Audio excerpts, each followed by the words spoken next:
Oo nga no, paano nga ba nag-umpisa ang royalty? Well, umpisahan natin sa dalawang nagiinuman na to ngayon.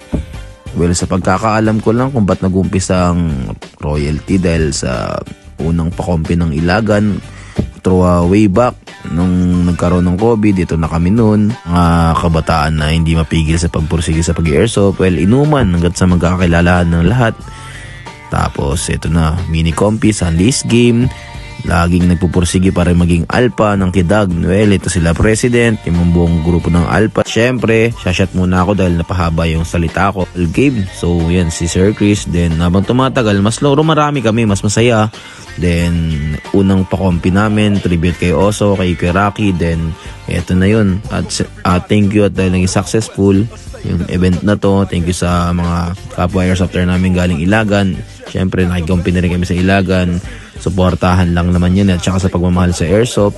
Kahit na pinapalo na kami ng kanya-kanya naming asawa, hindi pa rin kami nagpapigil. Siyempre, nandun yung init ng laro. Tsaka meron talagang mainit, di ba, Neg?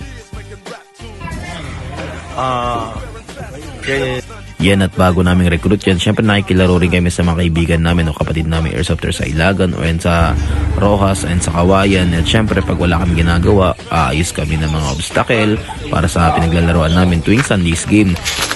Every week kasi dito nag-tune up lagi yung alpha ng Kidag at bravo ng Kidag kung magiging okay bang kakalabasan. Then after nun, syempre inuman muna. Syempre di mawawala yung pagbibiruan kahit gumagawa ka ng obstacle.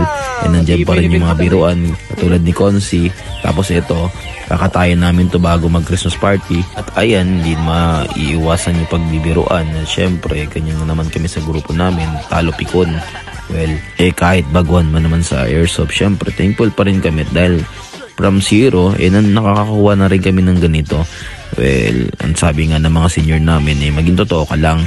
At saka yung grupo pala namin, pag may nagpapatulong sa amin ng mga brigada, tumutulong din yung grupo namin.